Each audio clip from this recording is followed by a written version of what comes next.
Chantal Maillet, qui est professeure de Women's Studies, et je vous laisserai traduire Women's Studies si vous le souhaitez, au Québec à l'Université de Concordia pour une intervention intitulée Intersectionnaliser l'analyse différenciée selon les sexes, expériences québécoises et canadiennes au pluriel. Bonjour, très heureuse d'être avec vous aujourd'hui. Donc, j'aimerais parler d'une recherche en cours qui porte sur l'analyse différenciée selon les sexes, qui est une méthode d'analyse qu'on utilise au Québec dans les politiques gouvernementales pour évaluer l'impact de ces politiques sur les hommes et sur les femmes.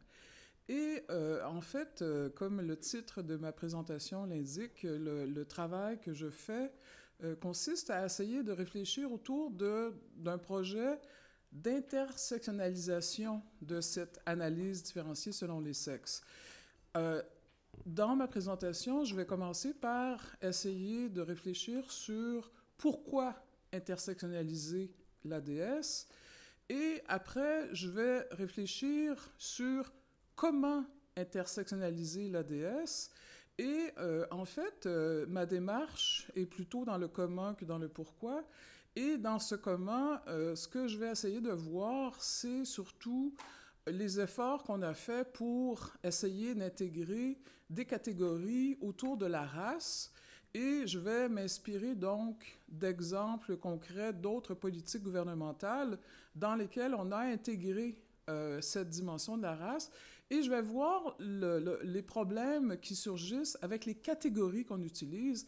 Et donc, le but de l'ensemble de cette réflexion, c'est de faire ressortir l'importance de réfléchir aux catégories qu'on utilise pour intersectionnaliser, avec cette idée que s'il existe donc une sorte de modèle un peu plastique d'intersectionnalité, race, classe, sexe, dans les faits, le mettre en vie, ce modèle-là, c'est pas simple parce que en fait, je sais qu'il y a une dimension qui est très culturelle à cet exercice-là, qui est ancrée dans la réalité sociopolitique d'un contexte donné, mais néanmoins, les réflexions qu'on doit faire autour de comment parler de la race, comment parler du genre, sont des réflexions qui sont très importantes et sur lesquelles on n'a pas encore abouti. Donc, en fait, je vous livre là l'essence de mon intervention. Donc, alors, comme je vous ai annoncé, la première question que je me suis posée dans ce projet-là, c'est pourquoi intersectionnaliser l'analyse différenciée selon le sexe? Décrire brièvement de quoi il s'agit quand on parle d'ADS. Donc, encore une fois, comme je vous disais, l'ADS, c'est le processus d'analyse que l'on utilise au Québec, au gouvernement provincial, pour évaluer l'impact des politiques et des programmes sur les hommes et les femmes. En fait, donc, quelle est la nature du problème avec l'ADS et pourquoi ma démarche? Je m'inspire d'une auteure qui s'appelle Olena Ankiewski, qui a écrit beaucoup sur l'ADS et qui formule des reproches très précis à cette méthode d'analyse. Et parmi ces reproches, donc, elle cite l'absence d'ancrage à l'intérieur d'un cadre théorique précis de l'ADS, ce qui en ferait, dit-elle, une approche amorphe, confuse et déconnectée de la théorie féministe contemporaine. Elle dit que l'ADS, en fait, c'est la traduction méthodologique d'une analyse féministe qui est centrée sur le genre seulement et sur l'idée d'une condition féminine universelle qui n'appelle pas à la distinction intrasexe. Alors, donc, l'ADS, dans sa version québécoise, parce que, bon, j'insiste sur le fait que ce dont je parle ici, c'est la version québécoise de l'ADS, c'est une conception de la politique gouvernementale qui est ancrée dans la croyance que l'égalité formelle ne garantit nullement des résultats égaux pour les deux sexes. Les méthodes habituelles d'élaboration de politiques sont fondées sur le principe selon lequel les politiques gouvernementales n'établissent pas de distinction entre les sexes et ont des répercussions semblables sur les hommes et sur les femmes. Donc, l'ADS, au point de départ, s'est inscrit en faux contre cette position en affirmant qu'il fallait documenter l'expérience qu'ont les femmes et les hommes des politiques afin de découvrir comment celles-ci ont des répercussions différentes selon le sexe. Bon, voilà. Donc, on voulait, avec l'ADS, permettre de discerner de façon préventive, au cours de la conception et de l'élaboration d'une politique, les effets distincts que peut avoir son adoption par le gouvernement sur les femmes et les hommes ainsi touchés. Alors, il y a une question qui m'intéresse aussi, c'est donc la position du mouvement des femmes au Québec. Et donc, ce qui est intéressant de voir, c'est que l'ADS est en fait aussi une proposition qui émerge du mouvement des femmes québécois en partenariat avec le gouvernement. Et si donc la promotion de l'ADS que fait le mouvement des femmes québécois en partenariat avec le gouvernement semble servir la cause de toutes les femmes dans les faits, et c'est une question que je pose à ma recherche, l'ADS constitue, je pense, une illustration convaincante de problèmes d'exclusion résultant d'une analyse féministe qui, en ne privilégiant que le genre, évacue complètement les différences entre les femmes et conduit à la reproduction des discriminations. Les données statistiques, donc, qui sont produites dans le cadre d'exercices d'ADS amalgament toutes les réalités confondues sur la base du genre. Seuls apparaissent les écarts entre hommes et femmes génériques, alors qu'une homogénéité de situation est présumée à l'intérieur des catégories de genre. Un exemple d'illustration de l'ADS sur lequel beaucoup de travail a été fait au Québec en partenariat avec le mouvement des femmes, c'est la question du budget sensible au genre, donc le budget gouvernemental. On l'a beaucoup analysé avec cet outil qu'est l'ADS. Et donc, en fait, ça semble être une idée généreuse. On dit qu'un budget sensible au genre peut identifier les divers effets sur les hommes et les femmes du financement de services spécifiques, les effets de la mise en application de compression budgétaire, par exemple. La réduction de dépenses publiques en santé pourrait faire en sorte que les femmes, plus que les hommes, devraient passer plus de temps à des activités liées aux soins. Donc, c'est le genre de constat qu'on peut faire quand on applique l'ADS aux budgets gouvernementaux. Mais, donc, dans ma communication, je veux réfléchir aux défis que pose l'idée d'intersectionnaliser l'ADS. Donc, j'ai un peu posé la nature du problème.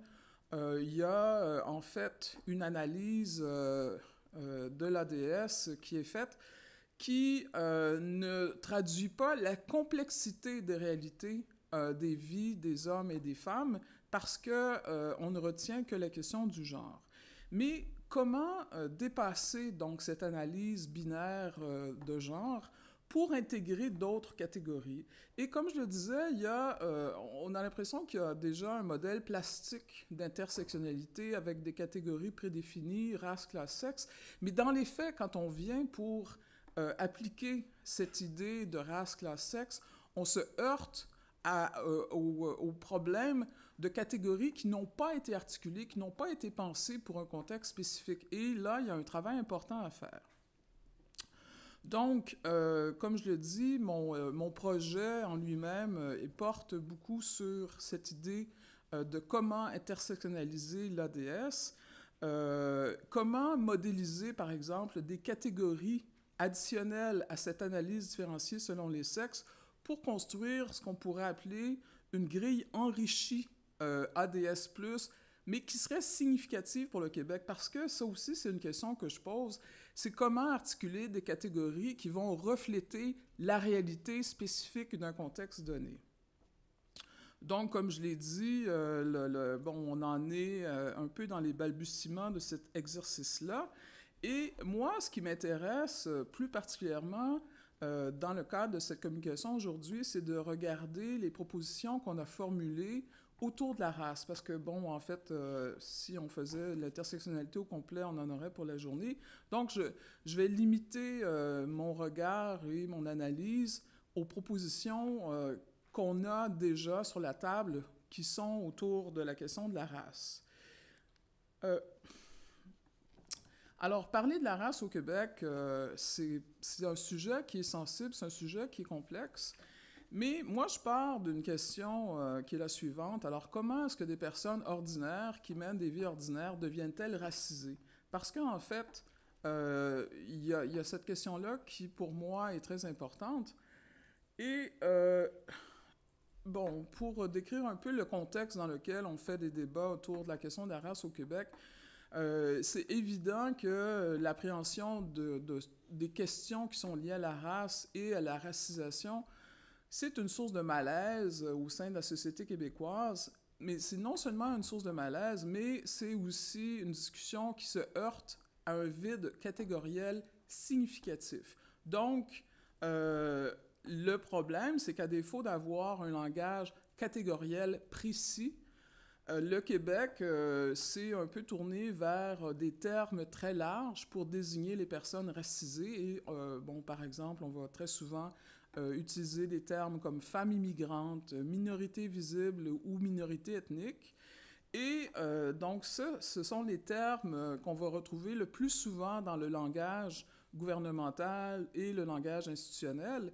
Mais on peut déjà appréhender que ce sont des métacatégories qui posent un certain nombre de problèmes.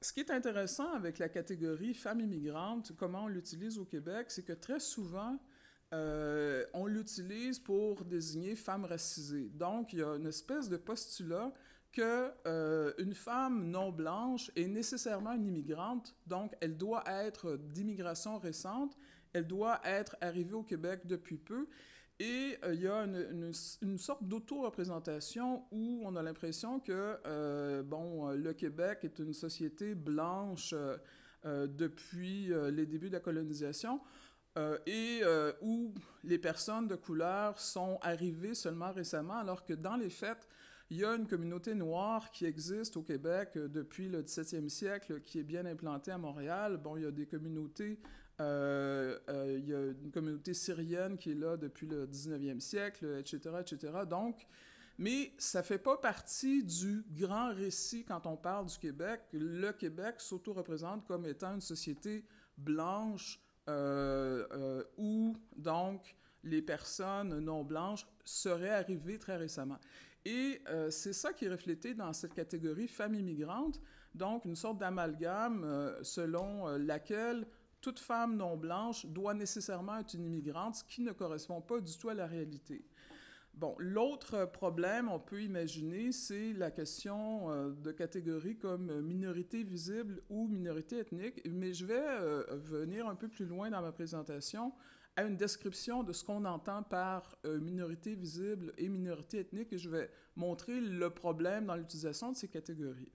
Mais avant d'aller là, je voulais parler brièvement du fait que si au Québec, on ne parle que de l'ADS, ce qui est intéressant de voir, c'est que vous savez que, bon, le Québec, c'est une province du Canada. Je mentionne ce détail parce que au niveau fédéral, donc au niveau du gouvernement du Canada, ça fait déjà plus de 20 ans qu'on a intersectionnalisé l'ADS. Donc, ça fait plus de 20 ans qu'on a développé un modèle qui s'appelle l'ADS+. Et donc, ce qui est très intéressant, c'est de voir pourquoi au fédéral, donc au niveau canadien, on a un modèle d'ADS+, qui existe depuis... bon, là, je passe un peu sur les diapos parce que sinon, je ne ferai pas mon temps. Mais donc, en fait, je vais brièvement m'arrêter sur cette diapo, mentionner que l'ADS existe au Québec. Donc, ça fait quand même pratiquement 20 ans qu'on a cet instrument d'analyse. Et l'un des points importants donc, du programme d'implantation de l'ADS au Québec a été le travail qu'on a fait sur le développement de banques de données sexuées. Donc ça, c'est quand même une retombée importante de l'implantation de l'ADS au Québec. C'est qu'on a réussi quand même à développer cette idée qu'il faut colliger des données selon le sexe et donc rendre cette information disponible aux personnes qui le souhaitent et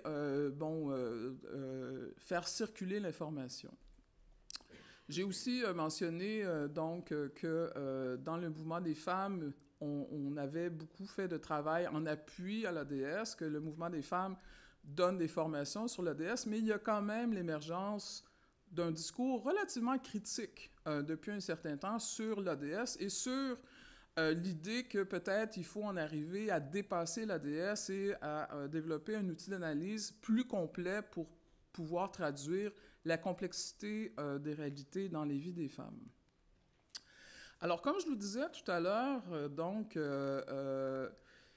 au Canada, ça fait quand même plus de 20 ans qu'on a déjà intersectionnalisé l'ADS.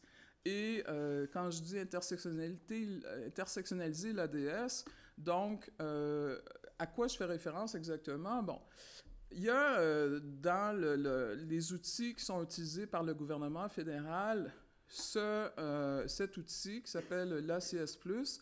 Et donc, en fait, la nuance ACS, c'est analyse comparative des sexes et le plus désigne donc l'idée de l'intersectionnaliser avec d'autres dimensions de l'identité. Et on définit dans les documents gouvernementaux canadiens cette politique d'ACS comme une politique donc, qui a été instaurée à la suite de la rencontre de Beijing en 1995.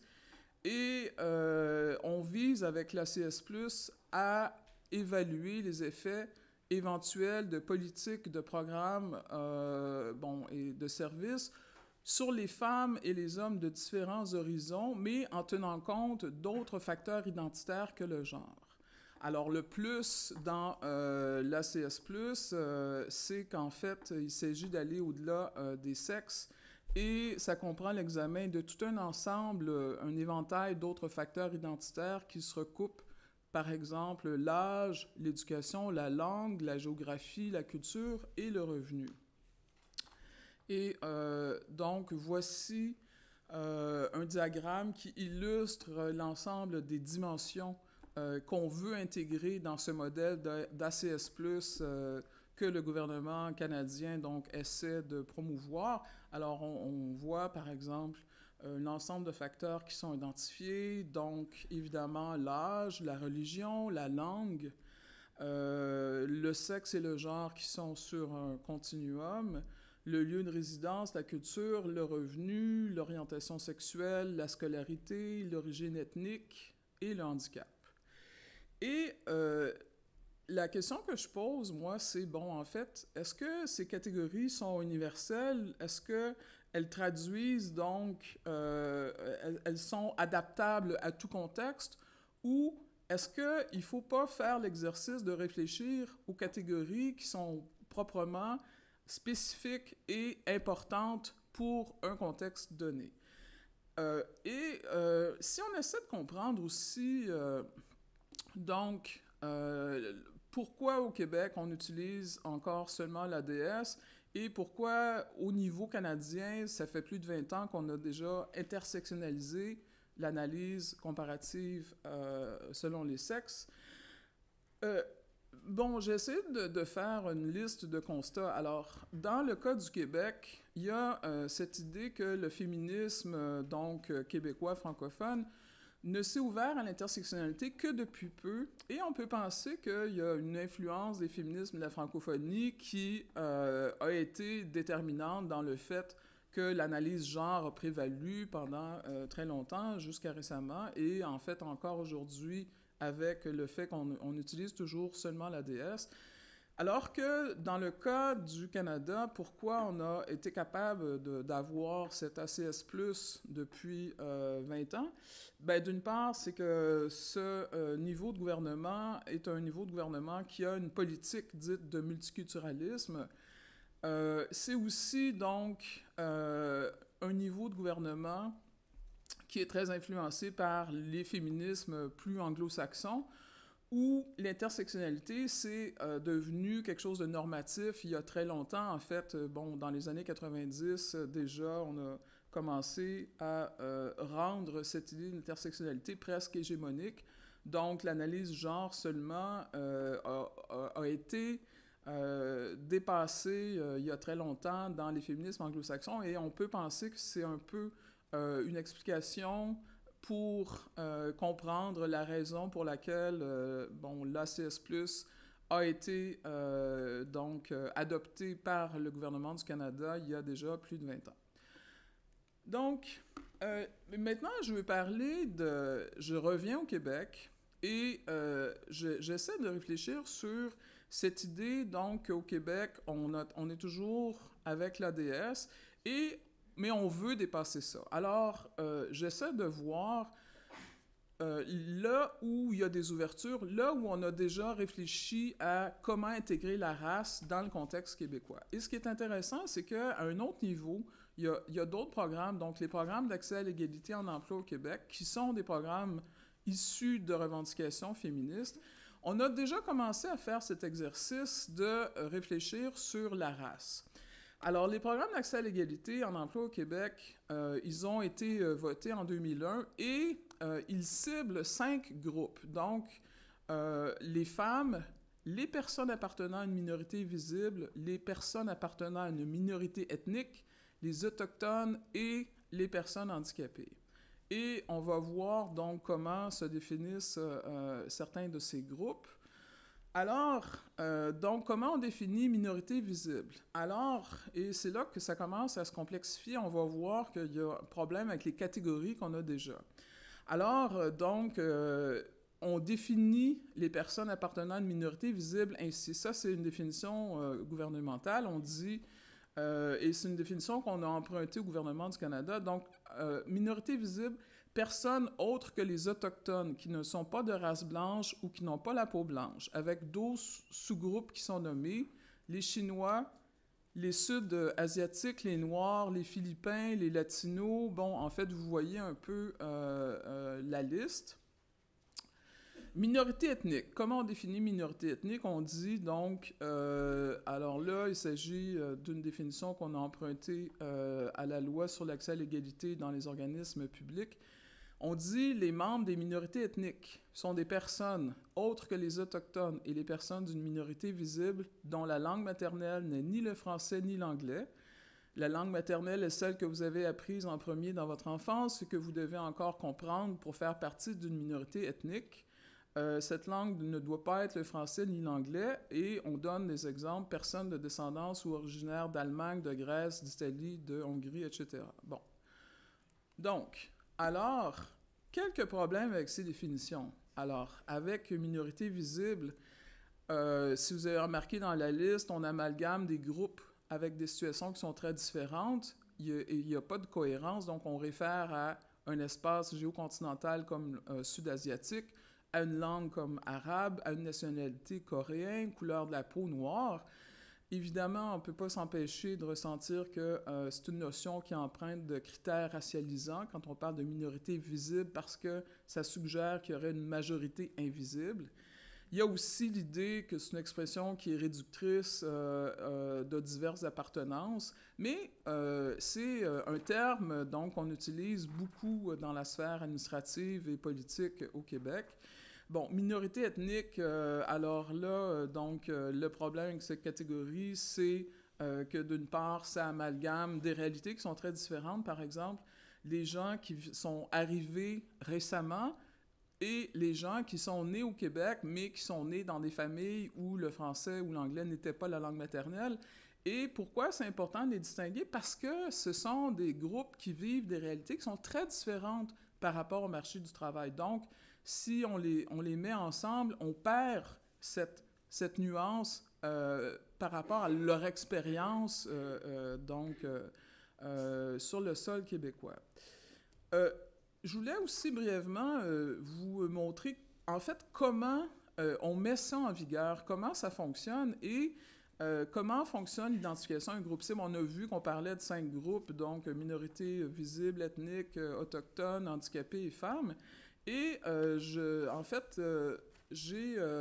ici un document qui doit être rempli par les personnes qui postulent pour un emploi à la Ville de Montréal, où on demande aux personnes de s'auto-identifier. Donc, on décrit chacune des catégories. Je m'excuse, c'est peut-être pas très clair, mais donc, on donne une définition pour minorité ethnique, pour minorité visible, pour personnes handicapées et pour autochtones. Et donc, on doit cocher soi-même la case si on s'auto-représente dans une de ces catégories. Et dans le cas des programmes d'accès à l'égalité en emploi, donc, on va prendre en compte cette information-là pour établir la liste de personnes qui vont être choisies.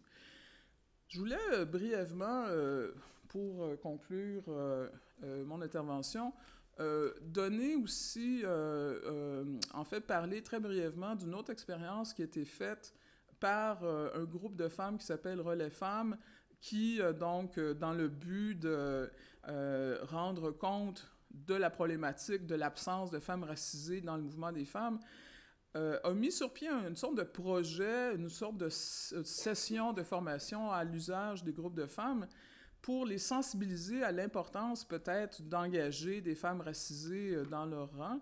Donc, je voulais montrer comment il y a un élément de la formation qui était assez intéressant au niveau de la construction des représentations raciales. Alors, c'est qu'on a donc soumis les femmes à la formation à des photos.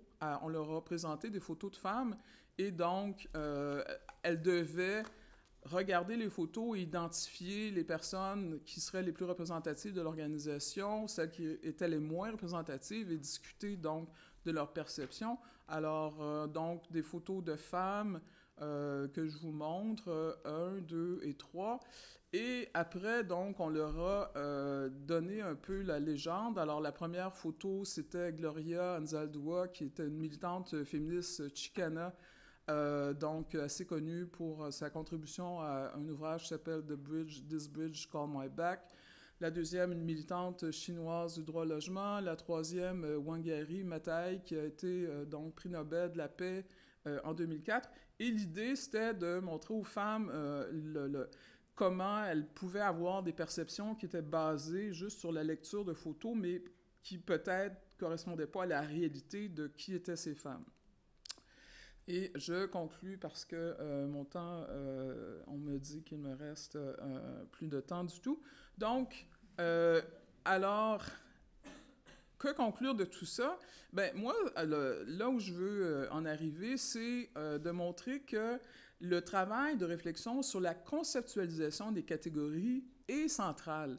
Et donc, on peut dire, oui, intersectionnaliser, mais le comment de ce processus, de cet exercice, demande de réfléchir et c'est pas simple d'intégrer des catégories sur la race. Comme je l'ai montré, on est encore un peu dans la nuit de l'acte, je dirais, et pour moi, c'est un travail qui est fondamental et donc je vais conclure là-dessus. Merci beaucoup.